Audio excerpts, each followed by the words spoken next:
मेरी योगी जी से हाथ जोड़ के विनती है मुख्यमंत्री जी से कि मेरी गुहार सुने, विनती सुने कि मैं अपने माँ बाप के यहाँ रह रही हूँ 7 साल से। मैं इतना चाहती हूँ कि मतलब मेरे साथ बहुत अन्याय हुआ है इस टाइम पे। कहने को मेरे पति ने दूसरी शादी कर ली, सब कुछ कर लिया और डस्टोन भी मना रहा था साहू धर्मशाला में। किसका डस्टोन मना रहा था? अपने दूसरी बीवी के बच्चे का। इस वक्त हम लोग उत्तर प्रदेश में हैं, उत्तर प्रदेश के झांसी जिले में हैं और आपको बता दूं एक लड़की है जो अपनी गुहार मुख्यमंत्री योगी आदित्यनाथ सरकार से लगा रही है, क्योंकि वो विवश हो चुकी है। पिछले 7 सालों में हर प्रशासन के दरवाजे खटखटा चुकी है, लेकिन उसे न्याय नहीं मिल पाया है। उस लड़की के बारे में थोड़ा बताना चाहूँगा मैं। 7 साल उसने अपना दाम्पत्य जीवन जीने की कोशिश की। उसके माँ बाप ने बड़े लाड प्यार से उसका विवाह किया।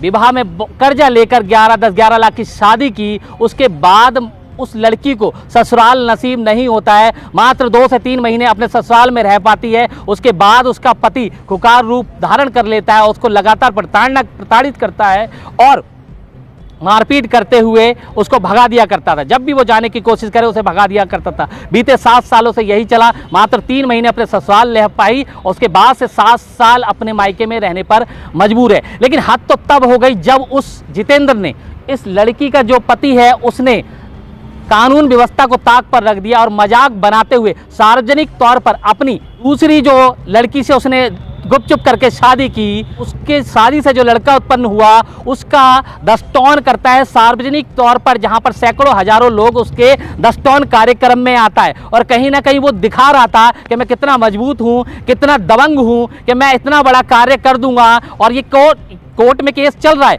लेकिन इसके बावजूद उसकी हिम्मत देखो, उस जितेंद्र नाम के लड़के की हिम्मत देखो कि वो दस्तौन करता है अपने लड़के का, नाजायज लड़के का दस्तौन करता है और इसके साथ खिलवाड़ करके छोड़ देता है। 7 साल से अपने मायके पर रहने पर मजबूर है। माँ बाप बेचारे गुजर बसर करके इसका पालन पोषण अभी भी करने पर मजबूर है। कर्जा लेकर शादी की थी, 11 लाख की शादी की थी। बावजूद इसके जो आदमी है उसने दूसरी शादी करी, अपनी भाभी के ही बहन से शादी की और इसको छोड़ दिया। जिसे कि इतनी हाथ जोड़ के विनती कर रही हूँ कि बस मुझे इतनी अन्याय चाहिए कि वो इतना हो जाए कि वो इंसाफ चाहिए मुझे हर बात पे। कि मतलब जब दूसरी शादी कर ली, चलो आज उसने की है, और भी लड़के हैं तो वो भी कर सकते। सब ऐसी ही लड़कियों की तो जिंदगी बर्बाद करना है लड़कों का। शादी आपने आपके माँ बाप ने की, कैसी की थी शादी? कम से कम 11 लाख की शादी की थी मेरे बाप ने, कर्जा लेके, वो भी। जी। हाँ, तो मैं यही कहती हूँ कि योगी जी से कि विनती है मेरी, हर बार मैं तो हाथ जोड़ के पैर पड़ती हूँ उनके कि बस मेरी इतनी विनती करे वो कि मैं इंसाफ दिलाए मुझे। क्या नाम है आपके पति का? मेरे पति का जितेंद्र नाम है। कहाँ का रहने वाला है? सीपरी बाजार, खालसा स्कूल, इंदिरा नगर। शादी कब हुई थी आपकी? 2015 में।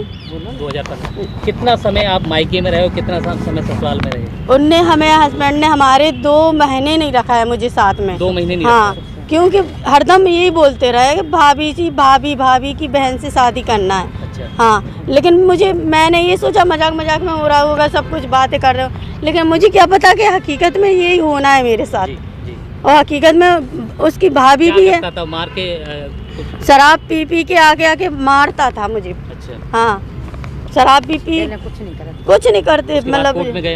हाँ, कोर्ट में उन्हीं ने किया है। अच्छा। पहले क्या कि मुझे नहीं रखना है इसको। अच्छा। मुझे भाभी की बहन पसंद है। अच्छा। हाँ, तो फिर उसने क्या डाला है कि वो हर्जाना देगा आपको? कुछ नहीं, वो कह रहा मेरे पास कुछ नहीं है। अच्छा। हाँ, कह रहा मेरे पास कुछ नहीं है। पहले तो वो लिखित दे गया। अच्छा। कि हाँ मैं 7.5 लाख रुपए दूंगा तुझे। अच्छा। कोर्ट में। फिर उसके बाद मना कर दी कि तारीख पे आने ही बंद कर दिया, पेशी पे, कि नहीं मुझे नहीं करना कोई तारीख मारिक तुम्हारी। बस मेरी इतनी विनती है कि योगी जी कि बस कार्रवाई चाहिए मुझे, कि मुझे न्याय मिले और कुछ नहीं।